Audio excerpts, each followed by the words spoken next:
Don't worry, he can't hear us. I heard every word. That was my wife, Chloe, sitting 3 feet from my hospital bed, talking to a man whose voice I didn't recognize. The pills knock him out for hours, she said. I kept my eyes closed. My heart hammered so loud I thought she'd hear it. When's the sponsorship closing? The man asked. Chloe laughed, that same soft laugh she used in her videos. 2 more months. He just needs to stay sick a little longer. Stay sick. My wife had nursed me through 3 years of illness. 5 million people called her a saint. Now she was explaining to her lover why I couldn't get better yet. I didn't move. Under the blanket, my phone was already recording. What would you do if the person saving your life was the one making sure you never recovered? Before we begin, please subscribe and like. It really helps. Wishing you health and happiness. Alright, let's begin. Chapter 2: The Saint. 3 years ago, I was the luckiest man alive. That's what everyone said. My wife Chloe, 32, golden hair, a smile that made strangers feel like old friends, had quit her marketing job to take care of me full-time. He's my whole world, she told her first video audience. Back then, it was just a few hundred people. I'll do whatever it takes to bring him back. The comments poured in. You're an angel. He's so blessed to have you. We're praying for you both. I believed every word. How could I not? She was there when I woke up at 3 in the morning, drenched in sweat. She held the bucket when I couldn't keep anything down. She learned to read my blood pressure monitors, my oxygen levels, my medication schedules. What I didn't know was that she was also learning something else. She was learning which pills actually helped me and which ones just made me sleep. The diagnosis came out of nowhere. I was 32, running my own architecture firm, designing my 3rd high-rise project. One morning, I couldn't get out of bed. My legs felt like wet cement. My head pounded like someone was drilling through my skull. Probably just exhaustion, my doctor said. Take a week off. A week turned into a month. A month turned into a year. Test after test came back inconclusive. Chronic fatigue, possible autoimmune disorder, we're not sure. Chloe never complained, not once. She moved her entire life into our bedroom. A small desk for her laptop. A mini fridge stocked with my medications. A camera on a tripod just to document everything for the doctors, she said. That camera changed everything. Her channel was called Loving Through Illness. The first video had 47 views. Chloe talking softly about the fear of losing me, the exhaustion of caregiving, the tiny victories when I could sit up for 10 minutes without collapsing. By month 6, she had 50,000 subscribers. By year 1, 500,000. By year 3, 5 million people hung on her every word. The sponsorships came flooding in. Medical supply companies, wellness brands. A pharmaceutical giant offered her $200,000 for a single Instagram post. This is incredible, I told her, watching her film another video by my bedside. You're helping so many people. She squeezed my hand. It's all for you, baby. Everything I do is for you.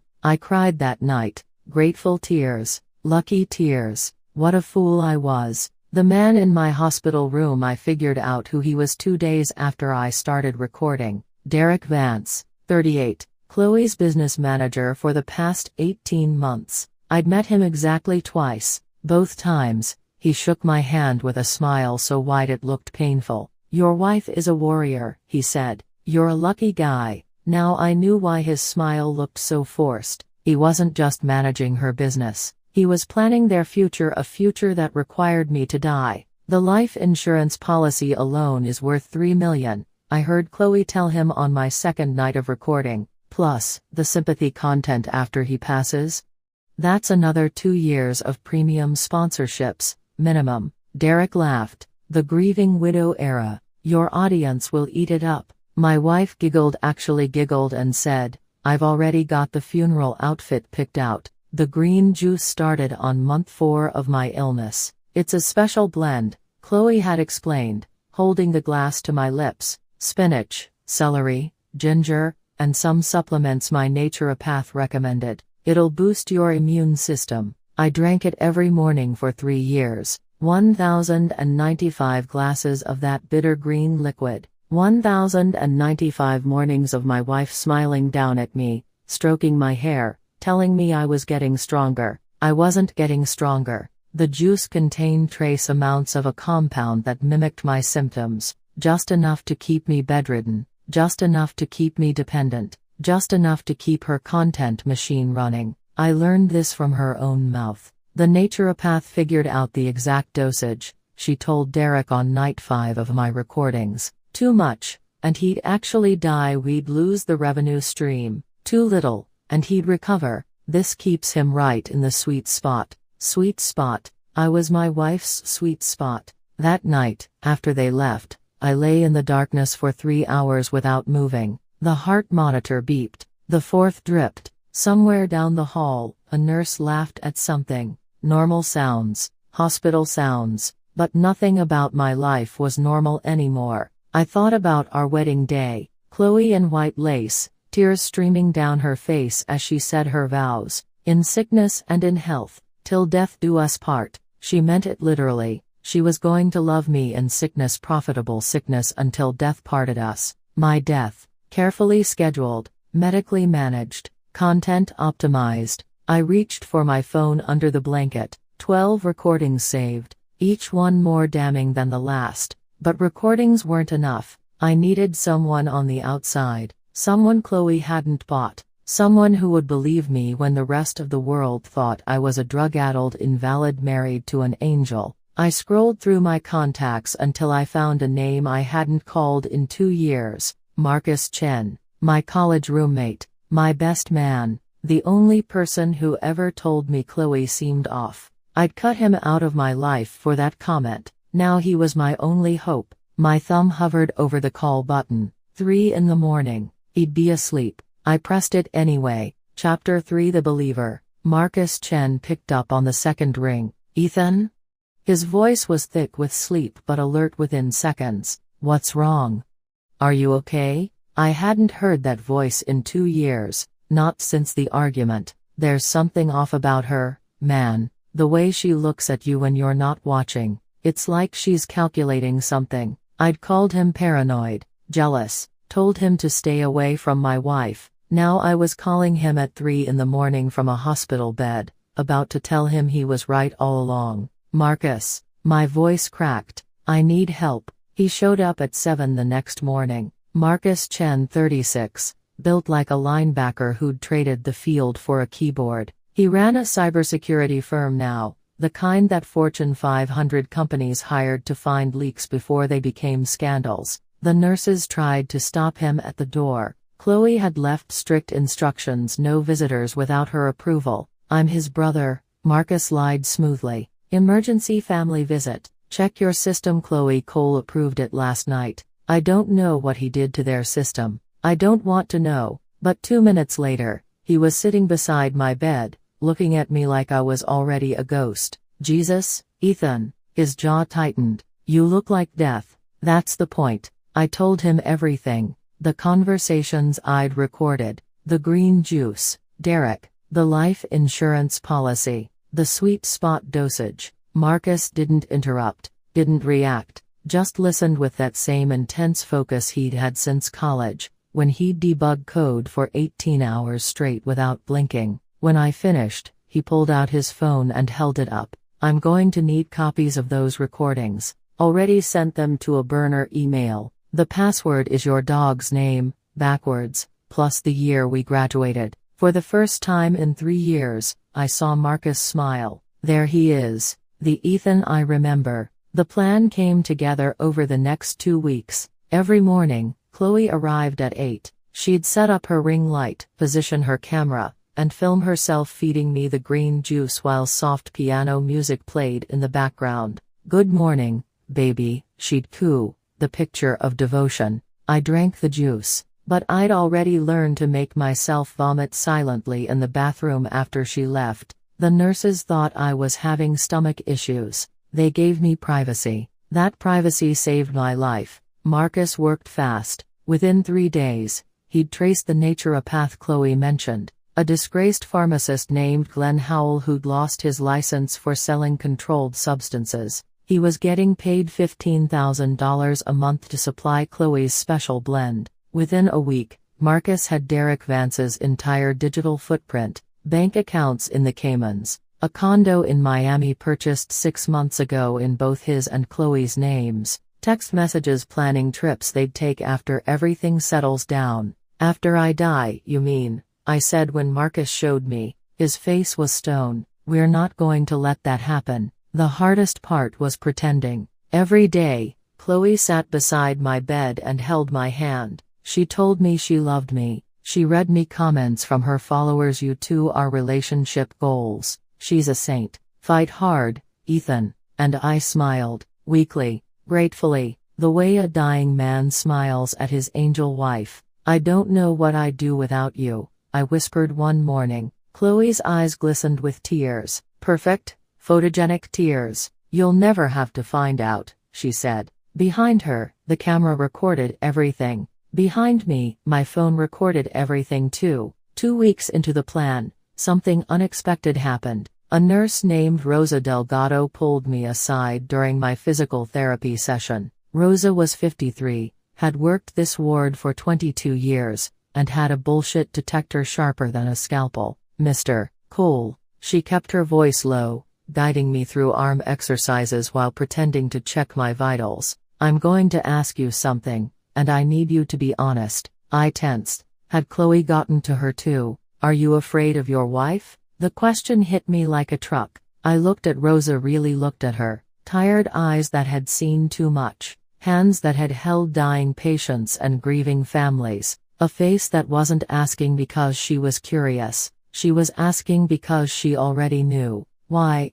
I managed. "Because 3 years ago, you came in here weighing 185 with a resting heart rate of 62. Now you're 140 with a heart rate that spikes every time she walks in the room." Rosa's grip on my arm tightened. "And yesterday, I saw her dump your actual prescription pills into her purse and replace them with something from a plastic bag." My heart stopped. "You saw that?" "I've been watching for months." Rosa's voice was barely audible. "I just didn't have proof. But I've been keeping records. Dates, times, which medications go missing." She pressed a folded paper into my palm. "This is my personal cell. When you're ready to fight back, you call me." That night, I lay in bed and stared at the ceiling. A cybersecurity expert, a veteran nurse, 12 recordings, a paper trail of fraud, poisoning, and conspiracy to commit murder. My wife thought she had me trapped. She had no idea I was building an army.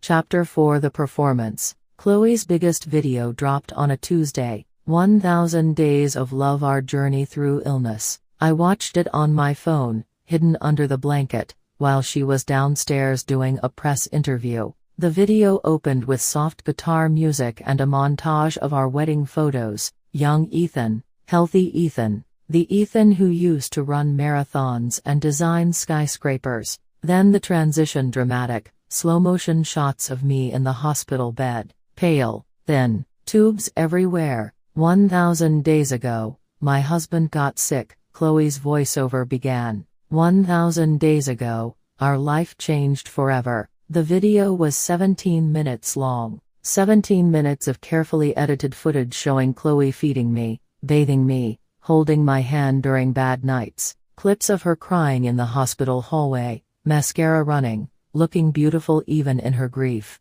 The comments section exploded. "I'm literally sobbing. You are the definition of true love. He's so lucky to have you. Most people would have left." Queen behavior. An actual angel on earth. 14 million views in 24 hours. Chloe came into my room that evening, glowing. "Baby, did you see the numbers?"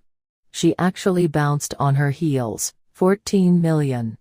3 brands already reached out for partnerships. One of them wants us to do a documentary. "That's amazing," I said. The words tasted like ash. She kissed my forehead, her lips cold against my skin. "This is just the beginning, Ethan. We're going to change so many lives." The documentary offer was real. A streaming platform wanted to produce a feature-length film about America's most devoted wife. Filming would start in 2 months. The payment $750,000 upfront, plus a percentage of streaming revenue. I heard Chloe and Derek celebrating in the hallway the next day. $750 just to start. Derek's voice was giddy. And once the tragic ending hits, we're looking at a sequel. The grieving widow's journey to healing. I've already got it mapped out, Chloe said. 6 months of mourning content, then a slow return to life arc. Maybe I meet someone new. The audience will ship it so hard. You've already met someone new. They both laughed, obviously, but they don't need to know that for at least a year. The timeline has to feel organic. I gripped my phone so hard my knuckles turned white. They weren't just planning my death. They were planning their entire content calendar around it. The next morning, Chloe brought me a gift. I got you something special, she said, pulling a small box from her bag. Open it. Inside was a silver bracelet, engraved on the inside together through everything see. I had it made custom, she said, fastening it around my wrist. So you always know I'm with you, even when I can't be here.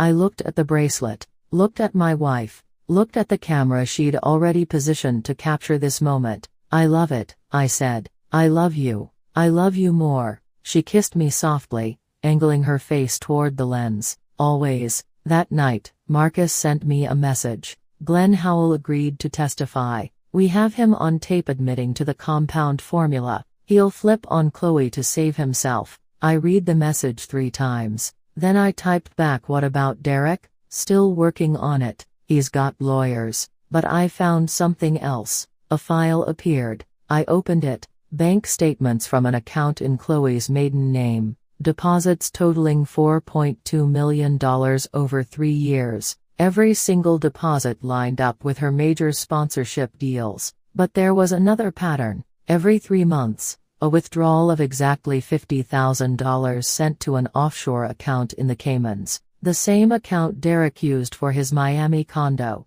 She's not just cheating on you, Marcus wrote. She's embezzling from her own charity fund, the Ethan Cole Medical Research Foundation she started last year.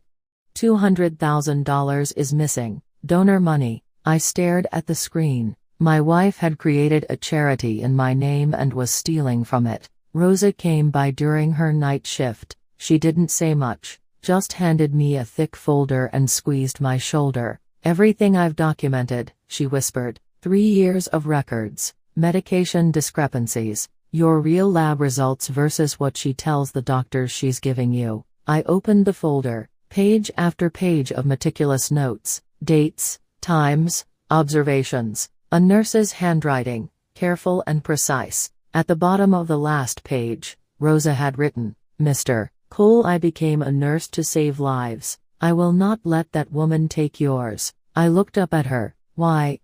I asked. You could lose your job. You could get sued. Why risk everything for me? Rosa's eyes were hard. Because 20 years ago, my sister married a man like your wife. Charming, devoted, perfect. She paused. She died of a sudden illness 6 months after he took out a life insurance policy. No one believed me when I said something was wrong. Her voice cracked. I couldn't save my sister, but I can save you. That night, I didn't sleep. I lay in bed, watching the shadows shift on the ceiling, listening to the beeping of machines that had become my entire world. 3 years. 3 years of drinking poison from the hands of the woman I loved. 3 years of being a prop in her performance. 3 years of dying slowly while millions of people praised her for keeping me alive. I thought about Marcus, working through the night to build our case. Rosa, risking her career to expose the truth. Glenn Howell, ready to testify against the woman who paid him to poison me. And then I thought about Chloe, my wife, my killer, my content. She thought she was writing my ending. She had no idea I was writing hers. Chapter 5: The Crack. The first mistake Chloe made was getting comfortable. 3 weeks into my secret recovery, she stopped checking if I was really asleep. She'd waltz into my room with Derek, sometimes holding hands, sometimes kissing against the wall while I lay motionless under the blankets. He's basically a vegetable at this point, she told Derek one night. The doctors say his cognitive function is declining. Won't be long now. I kept my breathing slow, my eyes shut, my rage buried. What about the documentary?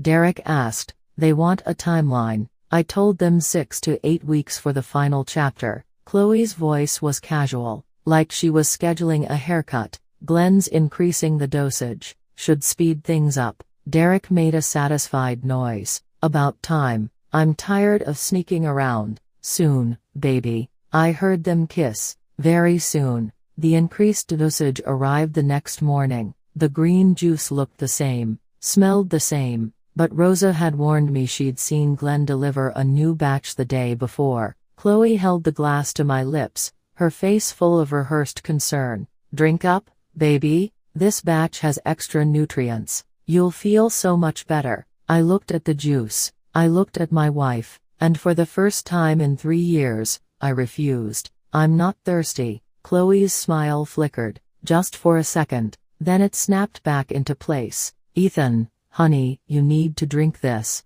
Doctor's orders. I said no. The silence that followed was deafening. I watched something shift behind Chloe's eyes. A calculation. A recalibration. Okay, she said sweetly. Maybe later. She set the glass on the bedside table and walked out. I didn't see her for the rest of the day. That night, Marcus called with news. Derek's getting nervous. He made 3 calls to a criminal defense attorney today. I sat up in bed, actually sat up, something I couldn't do 3 weeks ago. He knows something's wrong, maybe, or maybe he's just paranoid. Either way, we need to move faster. How much faster? There's an event in 2 weeks, the Global Philanthropy Gala. Your wife is receiving the Humanitarian Heart Award for her caregiving advocacy. I laughed. It came out bitter and broken. She's getting an award for trying to kill me. She's getting an award in front of 500 donors, 30 media outlets,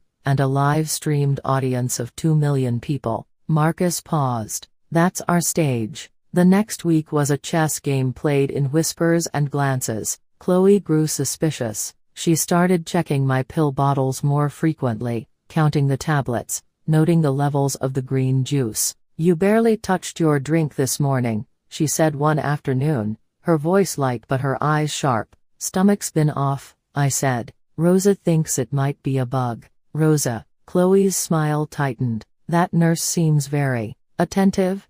She's just doing her job. Chloe picked up the juice glass and held it out. Well, let's try again. Small sips. I took the glass. Our eyes met. And in that moment, I saw it, a flicker of doubt. A question she couldn't quite form. Does he know? I brought the glass to my lips, took a small sip, smiled weakly. Thank you, honey. The doubt faded from her eyes. She kissed my forehead and left. The moment the door closed, I spat the juice into a napkin and shoved it under my mattress. Rosa helped me build my strength in secret. Physical therapy sessions became training sessions. She'd close the blinds, lock the door, and push me harder than any patient should be pushed. Again, she'd say, watching me struggle to stand on my own. 5 more steps. My legs shook. My vision blurred, but I kept going. 3 weeks ago, I couldn't lift my own head. Now I could walk across the room. Now I could stand for 10 minutes without falling. Now I could survive whatever came next. The night before the gala, Chloe came to my room with a photographer. Just some promotional shots, she explained, positioning herself beside my bed. For the award ceremony, they want before and after images. The photographer, a young woman who looked starstruck by Chloe, adjusted her camera. Could you hold his hand?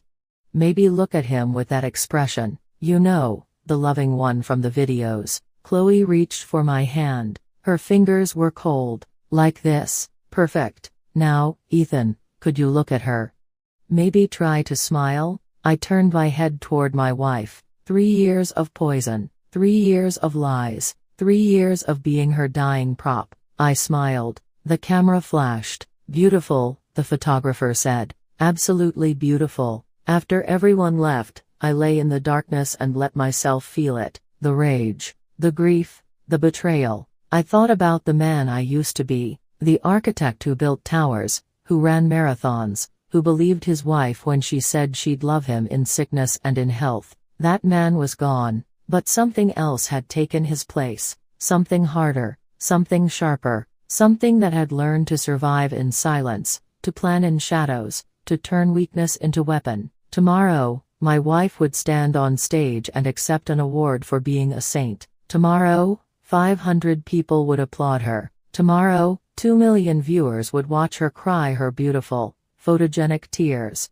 And then in front of all of them the truth would come out. I picked up my phone and typed a message to Marcus. Ready. His reply came seconds later. See you at the gala. Chapter 6. The rehearsal. The gala was at the Crown Plaza Grand Ballroom. Chandeliers the size of cars, tables draped in white silk, a stage with a backdrop that read Global Philanthropy Gala celebrating those who give. I wasn't supposed to be there. Chloe had told the event organizers I was too fragile to attend. She'd film an acceptance speech from my hospital bed earlier that day, me smiling weakly, telling her how proud I was, how lucky the world was to have her. That was her plan. Mine was different. The morning of the gala, Chloe arrived at the hospital at 6, hair and makeup team in tow, a garment bag with her dress emerald green, floor-length, designer, the color of the juice she'd been feeding me. I wish you could be there,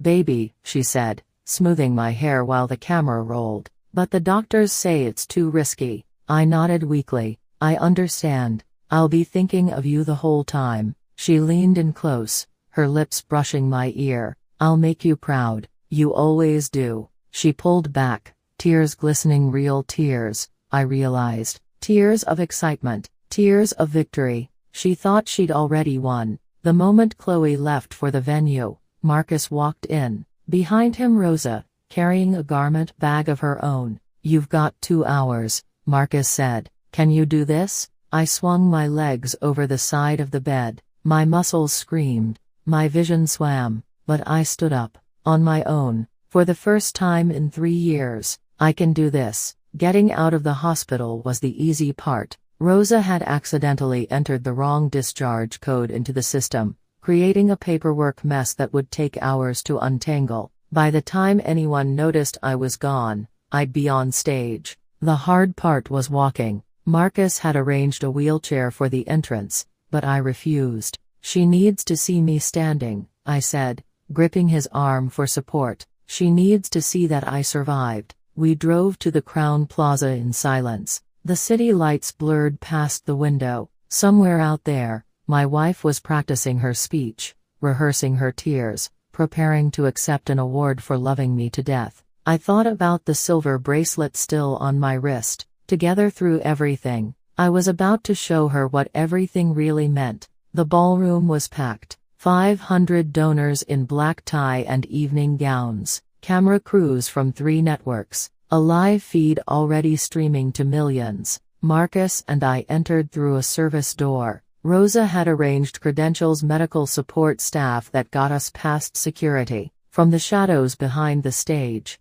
I watched Chloe work the room. She floated between tables like a goddess. Handshakes, hugs, that warm, disarming laugh. Every person she touched looked at her like she'd personally cured cancer. 15 minutes, Marcus whispered. They're about to start the award segment. I nodded. 15 minutes until everything changed. Derek was there too. I spotted him near the bar, nursing a whiskey, trying to look casual. But his eyes kept darting to the exits. His phone kept buzzing. He was nervous. Good. He knows something's wrong, I murmured to Marcus. He should. I've been leaking breadcrumbs to his lawyer all week. Just enough to make him paranoid, not enough to make him run. What kind of breadcrumbs? Marcus smiled, that cold, precise smile I remembered from college, right before he destroyed someone in a debate. Anonymous tips about a federal investigation into healthcare fraud. Rumors about a whistleblower at the hospital.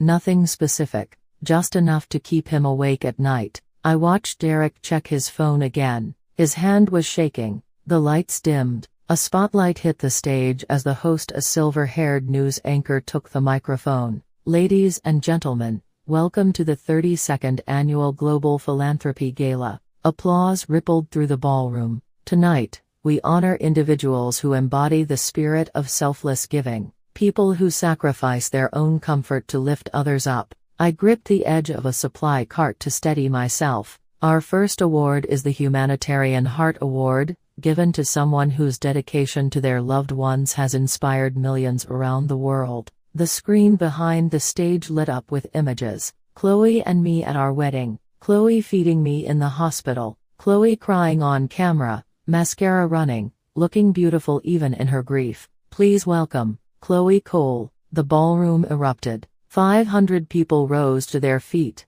clapping, cheering, some wiping tears from their eyes, and there she was, my wife, my killer, walking toward the stage in that emerald dress, waving like a queen to her subjects, her smile so bright it could have powered the chandeliers. She reached the podium, accepted the crystal trophy, dabbed at her eyes with a tissue. Thank you, she said, her voice cracking with practiced emotion. Thank you so much. The crowd sat down. This award isn't for me, Chloe continued. It's for my husband, Ethan, the bravest man I've ever known. More applause. 3 years ago, our lives changed forever, and every single day since then, I've woken up with one purpose: to be the wife he deserves. She paused. Let the silence build. Ethan couldn't be here tonight, but I know he's watching, and I want him to know. Her voice broke beautifully, perfectly. I want him to know that I love him. I have always loved him, and I will love him until the very end. The crowd was crying now, actual tears streaming down actual faces, and that's when I stepped out of the shadows. Chapter 7: The Walk. 500 people gasped as I walked onto that stage. I don't know what they saw. A ghost, maybe. A skeleton in a borrowed suit, shuffling forward one impossible step at a time. But I was walking. For the first time in 3 years, I was walking toward my wife, and Chloe, my beautiful, murderous wife, turned white as bone. Ethan? Her voice came out strangled. What are you? How did you? I reached the podium, gripped the edge to steady myself, looked out at the sea of shocked faces. Then I looked at her. Hello, honey. The ballroom had gone completely silent. 500 people held their breath. The camera crews leaned forward. The live feed, I could see the viewer count on a monitor had jumped to 6 million. Chloe recovered fast. She was always good at that. Baby, you shouldn't be here. She reached for my arm, her touch gentle, her smile concerned. The doctors said it was too risky. Let me help you sit down. I've been sitting for 3 years. I pulled my arm away. I think I'll stand for this. Something flickered in her eyes. Fear. Calculation. She turned to the audience, her composure snapping back into place. I'm sorry, everyone. My husband is very ill. He's confused. The medication he takes can cause what, Chloe? I pulled the microphone toward me. Confusion? Weakness? Symptoms that make it impossible to fight back while your wife slowly poisons you? Murmurs rippled through the crowd. Chloe laughed, a nervous, brittle sound. Ethan, sweetie, you're not making sense. Let's get you back to the hospital. I'm not going anywhere. I turned to face the audience. 6 million viewers now, maybe more. 3 years ago, I got sick, and my wife, this saint, this angel, this humanitarian, stepped up to care for me. Chloe's smile was frozen on her face. She documented everything, the good days and the bad days, the tears and the triumphs. 5 million people fell in love with our story. I paused. What nobody knew, what I didn't know, was that she was making sure I never got better. The gasps were audible now, people looking at each other, confused, uncertain. Every morning for 3 years, my wife brought me a green juice. She told me it was full of vitamins and supplements, something to boost my immune system. I pointed to the screen behind us. Marcus. The images that appeared weren't the wedding photos or hospital montages Chloe had prepared. They were security camera stills. Chloe in a parking garage, exchanging envelopes with a man the audience didn't recognize yet. Chloe in our kitchen, pouring liquid from an unmarked bottle into a blender. Chloe counting cash at a table covered in pill bottles. This is Glenn Howell, I said as a mugshot appeared. A pharmacist who lost his license for selling controlled substances. For the past 3 years, he's been paid $15,000 a month to supply my wife with a compound designed to mimic chronic illness symptoms. The murmuring grew louder. She didn't want me to die, I continued. Not yet. Dead husbands don't generate content. Dead husbands don't attract sponsorships. She needed me alive, just barely alive, so she could keep filming her beautiful, tragic story.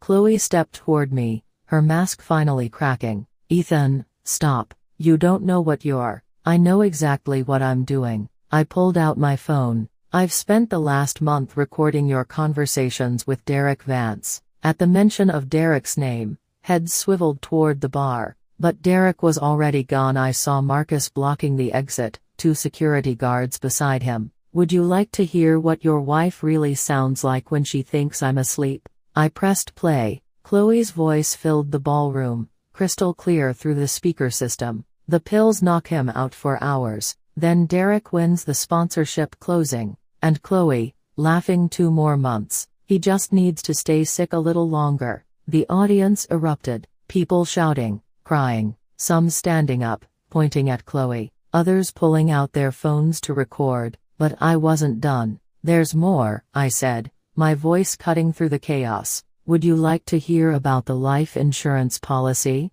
The charity fraud? The offshore accounts? Chloe grabbed my arm hard this time, her nails digging into my skin. You're lying, she hissed, all pretense gone. You're a sick, delusional man, and nobody will believe. They're already believing. I pointed to the monitor. The live feed comments were scrolling so fast they were impossible to read, but I caught fragments. Monster. Arrest her. I donated to her charity. Someone call the police. Chloe looked at the screen, looked at the audience, looked at the exits, all now blocked by security. And then she did something I didn't expect. She laughed. It wasn't her camera laugh, soft and warm and designed to make people love her. This was something else. Something raw and ugly and real. You think this changes anything? She stepped closer to me, her voice low enough that only I could hear. You think anyone will care in 6 months? I'll spin this. I'll say you manipulated me. I'll say you were the abuser. I've got 5 million followers who will believe anything I tell them. I smiled. You have 5 million followers who just watched you try to murder your husband. Her face twisted. For 1 second, I saw the real Chloe, the one behind all the masks. Then the ballroom doors burst open, and the police walked in. Chapter 8: The Unraveling. The arrest happened on camera. That was the part Chloe couldn't control, couldn't edit, couldn't spin. 14 million people watched as officers placed handcuffs on America's favorite wife. Watched as she screamed that it was all a misunderstanding, that I was delusional, that she was the real victim. Watched as Derek Vance was dragged out of a service hallway, still holding the car keys he'd been fumbling for when Marcus caught him. Watched as Glenn Howell was arrested at his apartment 3 hours later, surrounded by evidence he'd been too arrogant to destroy.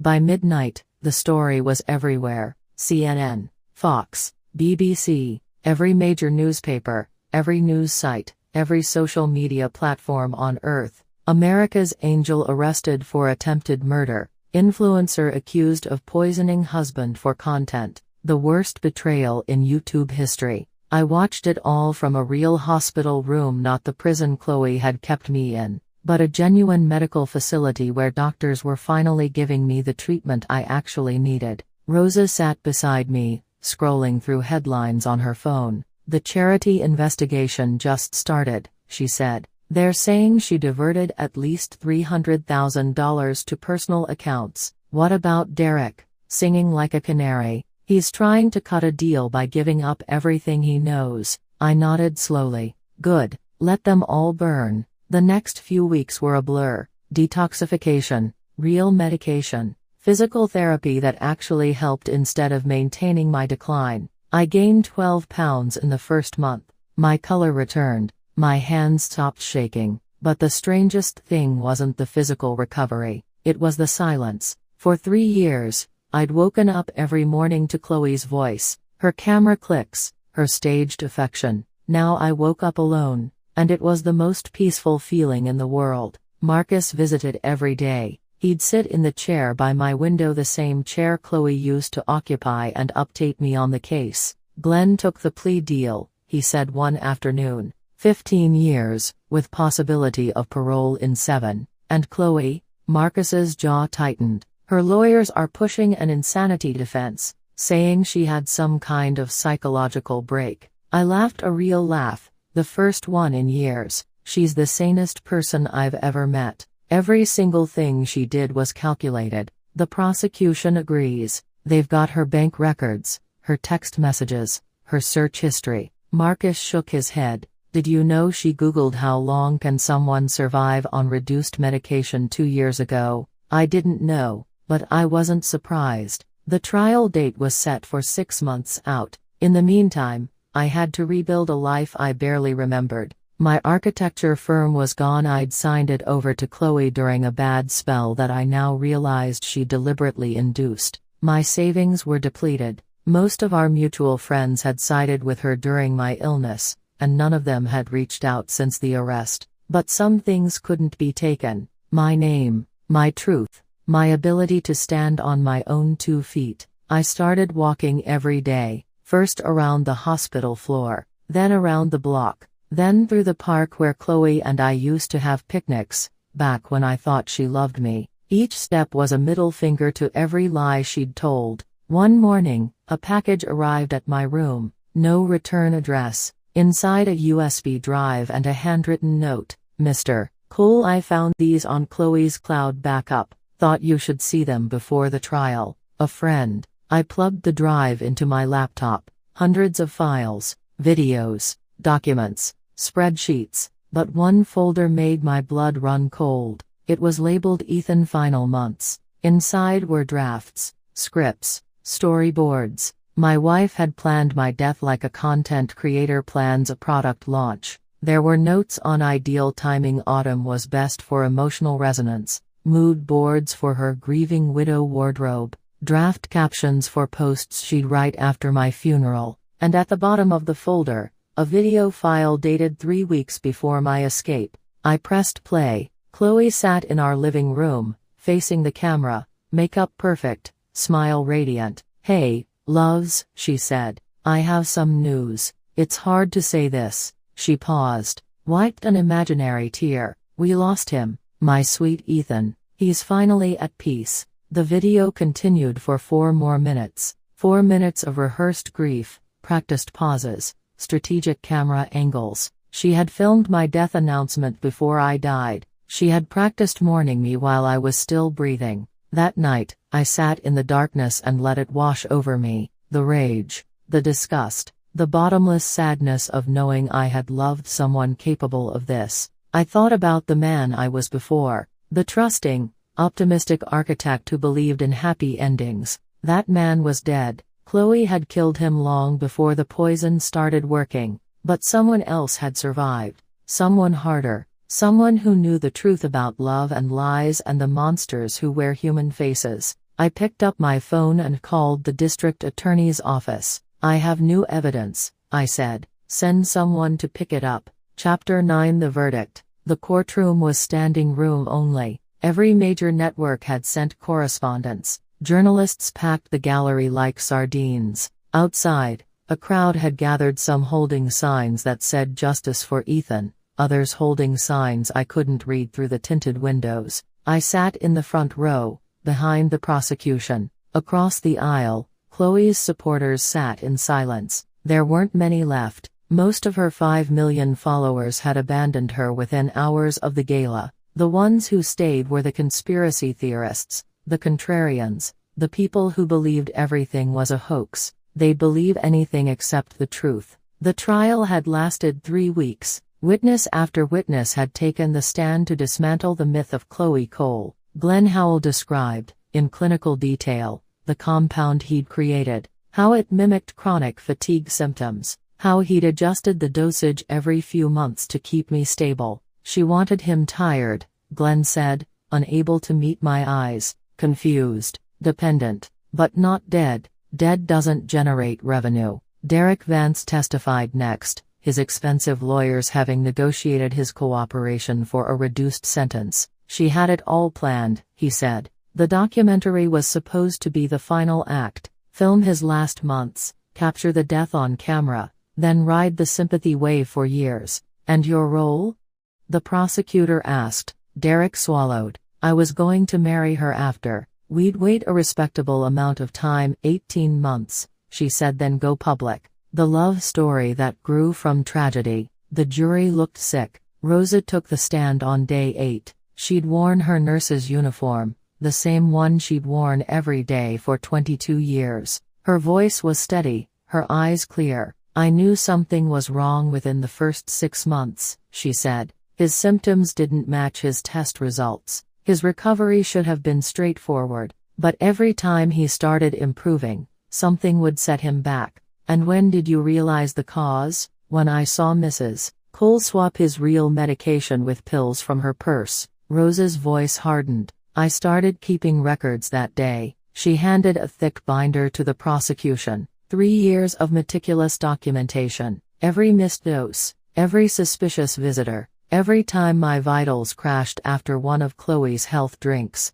The defense tried to discredit her, called her obsessive, suggested she had a personal vendetta. Rosa didn't flinch. "My sister died because no one believed the truth," she said. "I wasn't going to let that happen again." I testified on day 12. I'd spent weeks preparing, reviewing recordings, organizing evidence, practicing my words until they felt like stones in my mouth. But when I finally sat in that witness chair, looking at Chloe across the courtroom, everything I'd prepared disappeared. She looked smaller somehow. The emerald dress was gone, replaced by a conservative gray suit. Her hair was pulled back, no makeup, the glamour stripped away, revealing something hollow underneath. She looked like a stranger. She looked like my wife. "Mr. Cole," the prosecutor said gently, "can you describe the moment you realized what was happening?" I told them. I told them about waking up to voices in the dark,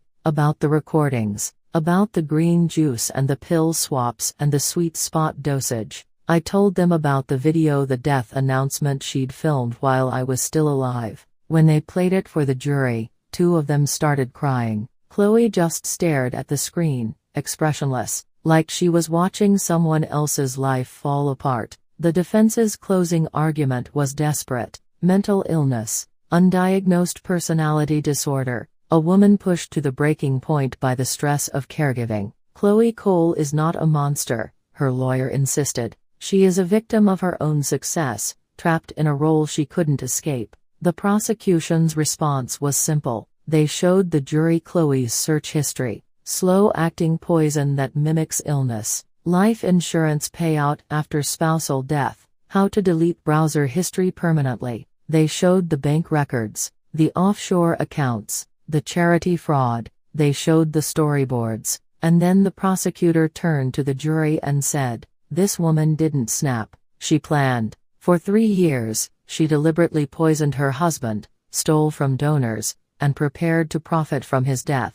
This wasn't madness. This was business." The jury deliberated for 4 hours. 4 hours to review 3 years of evidence. 4 hours to decide if the woman America had loved was the monster I'd described. When they filed back in, I couldn't breathe. The foreman stood, a middle-aged man with tired eyes and a wedding ring that caught the light. "On the count of attempted murder in the first degree, we find the defendant guilty." The courtroom erupted. "On the count of assault with a deadly weapon, guilty." Cameras flashed. Reporters shouted. "On the count of fraud, guilty." "On the count of theft, guilty." Each word landed like a hammer, and through it all, I watched Chloe, watched her face crumble, watched the mask finally shatter, watched her turn toward me with eyes full of hatred, pure, undiluted hatred. She mouthed 2 words, "You'll pay." I didn't look away. I'd already paid.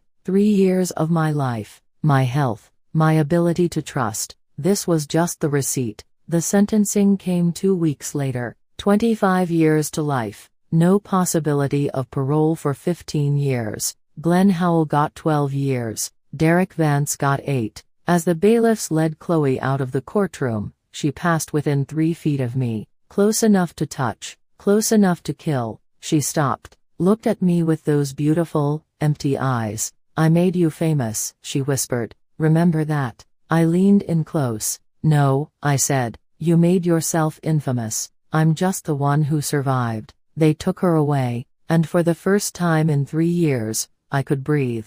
Chapter 10. The morning after. 6 months later, I woke up to sunlight, real sunlight, not filtered through hospital blinds or blocked by blackout curtains, just warm, golden light spilling across my bedroom floor in an apartment I'd chosen myself. I lay there for a moment, listening. No heart monitors, no 4 drips, no camera clicks or rehearsed good mornings, just birds outside the window, traffic in the distance, the hum of a coffee maker I'd set the night before. Ordinary sounds, the most beautiful sounds in the world. My apartment was small, 1 bedroom, a tiny kitchen, a balcony barely big enough for a single chair, but it was mine. No cameras, no content calendars, no audience watching my every breath. I'd bought the coffee maker at a garage sale. The couch came from a second-hand store. The art on the walls was from a street fair, abstract pieces that meant nothing except that I liked them.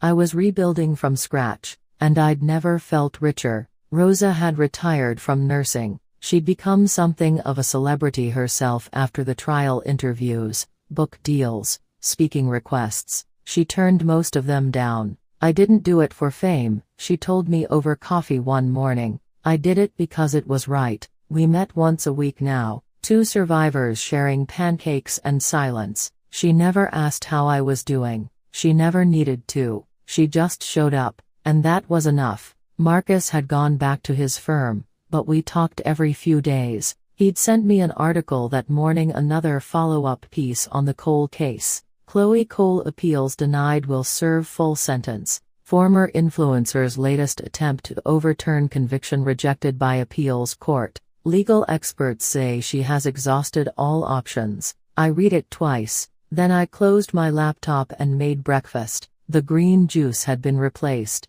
Every morning now, I made myself a smoothie. Banana, strawberries, a little honey. The blender was loud and obnoxious, and my neighbor had complained twice. I didn't care. That noise, that ordinary, annoying noise, was the sound of my life belonging to me again. I poured the smoothie into a glass, pink and thick and nothing like the poison I'd been fed for 3 years. I drank it standing at my kitchen window, watching the city wake up below. The silver bracelet was still in my possession. I'd thought about throwing it away, burning it, leaving it at the courthouse for some janitor to find. But I kept it, not as a reminder of what Chloe had done, not as a trophy or a talisman. I kept it because it reminded me of what I'd survived, together through everything. See, she'd meant it as a chain, a mark of ownership, a pretty lie wrapped around my wrist. Now it sat in a drawer I never opened, buried under socks and old receipts. Just another artifact from a life that no longer existed. 1 year to the day after the gala, I got a letter. No return address, prison postmark. I knew who it was from without opening it. I sat with that envelope for a long time, turning it over in my hands, feeling the weight of whatever words she'd chosen to send. Part of me wanted to read it, to see if there was remorse, regret, some crack in the armor that might explain how the woman I married became the monster who tried to kill me. But I knew Chloe. Whatever was in that letter wasn't an apology. It was another performance, another manipulation, another attempt to worm her way back into my thoughts. I walked to the kitchen, turned on the stove, and watched the envelope burn without reading a single word. That evening, I went for a walk. The same park where Chloe and I used to have picnics, the same benches, the same oak trees, the same path where she'd once told me she couldn't imagine life without me.